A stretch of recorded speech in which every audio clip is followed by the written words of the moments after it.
Good morning students, welcome to Aditya career institute. Last lecture में हमने short term cost के बारे में डिस्कस किया था। शॉर्ट टर्म कॉस्ट के हमने टू पार्ट्स पढ़ लिए थे, total fixed cost and total variable cost. Total fixed cost हमने पढ़ा था कि जो हमारा शॉर्ट टर्म पीरियड होता है उसमें हमारी जो टोटल फिक्स्ड कॉस्ट है उसमें कोई भी चेंजेस नहीं होते हैं। शॉर्ट टर्म में ओनली हमारे टोटल वेरिएबल कॉस्ट में ही चेंजेस होते हैं। आज हम पढ़ेंगे टोटल कॉस्ट। टोटल कॉस्ट क्या होती है? In a short period total fixed sum of total fixed cost and total variable cost. Total fixed cost और टोटल वेरिएबल कॉस्ट का जो सम होता है वो हमारा क्या कहलाता है? टोटल फिक्स्ड कॉस्ट कहलाता है। जो भी अल्पकाल में एक उत्पादक जो भी प्रोडक्शन करता है उसमें उसके जो टोटल फिक्स एक्सपेंडिचर आते हैं और वेरिएबल एक्सपेंडिचर्स आते हैं उनका हमारा टोटल क्या कहलाता है?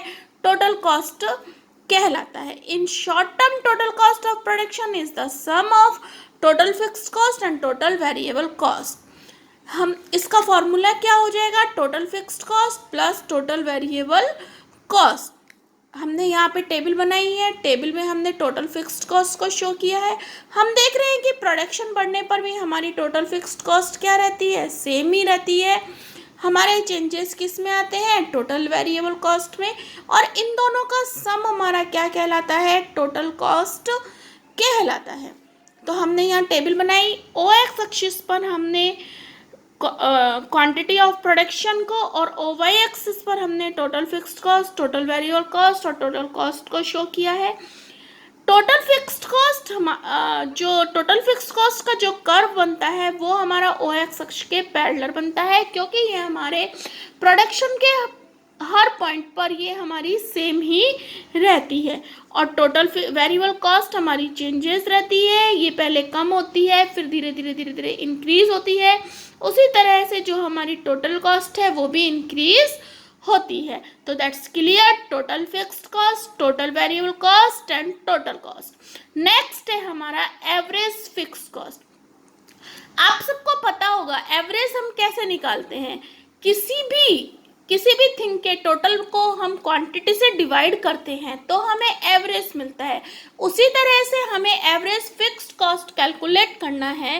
तो जो हमारा टोटल फिक्स्ड कॉस्ट है उसको अगर हम क्वांटिटी से डिवाइड करेंगे तो जो भी हमें प्राप्त होता है वो हमारा क्या कहलाता है? Average fixed cost. When total fixed cost is divided by total quantity of production, then we obtain average fixed cost. जो हमारी एवरेज फिक्स कॉस्ट होती है वो प्रोडक्शन के इंक्रीज होने के साथ साथ डिक्रीज होती रहती है, क्योंकि हमारी फिक्स कॉस्ट तो क्या है? फिक्स है। और हमारा जो प्रोडक्शन का लेवल है जब हम उसे इंक्रीज करते जाते हैं तो जब हम उसे उससे डिवाइड करते हैं तो हमारी जो फिक्स कॉस्ट है वो कैसी आती है? हमेशा डिक्रीज होती है, हमेशा फॉल होती है। टोटल एवरेज फिक्स कॉस्ट का जो हमारा कर्व होता है वो रेक्टेंगल हाइपरबोला की शेप का होता है। रेक्टेंगुलर हाइपरबोला की शेप का होता है। रेक्टेंगल हाइपरबोला क्या होता है? हमने एवरेज फिक्स कॉस्ट कैलकुलेट की टोटल फिक्स कॉस्ट को क्वांटिटी से डिवाइड करके, तो हमें मिला एवरेज फिक्स्ड कॉस्ट। और अगर हम एवरेज को क्वांटिटी से मल्टीप्लाई कर देते हैं तो वापस हमारी क्या आ जाएगी? टोटल फिक्स कॉस्ट आ जाएगी। तो ये जो है इसमें क्या होता है कि हम इसको जब क्वांटिटी से मल्टीप्लाई करते हैं तो हमें सेम अमाउंट ही प्राप्त होता है। इसीलिए इसका जो शेप आता है वो रेक्टेंगल हाइपरबोला का आता है। हमने कोई भी ऐसे रेक्टेंगल बनाया। रेक्टेंगल की क्या होती है? लेंथ समान होती है और ब्रेड्थ समान होती है। तो ये किस शेप में होगा? हमारा रेक्टेंगल हाइपरबोला की शेप में होता है। हमने देखा कि जो ये कर्व बन रहा है हमारा वो किसकी तरह है, इंडिफरेंस कर्व की तरह होता है।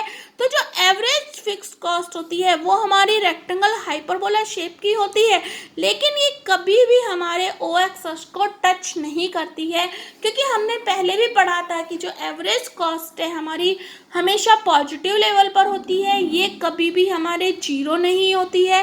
तो एवरेज फिक्स कॉस्ट किसकी तरह होती है, हमारे इंडिफरेंस कर्व की तरह होती है, और जो इसके कर्व की जो शेप होती है वो रेक्टेंगल हाइपरबोला के होती है। तो clear students, average fixed cost and then total cost. तो आज के लिए इतना ही। प्लीज़ स्टूडेंट्स अपनी स्टडी को कंटिन्यू रखिएगा। ओम आदित्य में सारी क्लासेस बहुत अच्छी चल रही हैं, आप अपने फ्रेंड सर्किल में भी सबको बताना, और हो सके तो रजिस्ट्रेशन भी कराना स्टूडेंट्स के। और आप लोग अपनी स्टडी को कंटिन्यू रखिए, क्योंकि इस बार आपकी 12th क्लास है। Okay, thank you.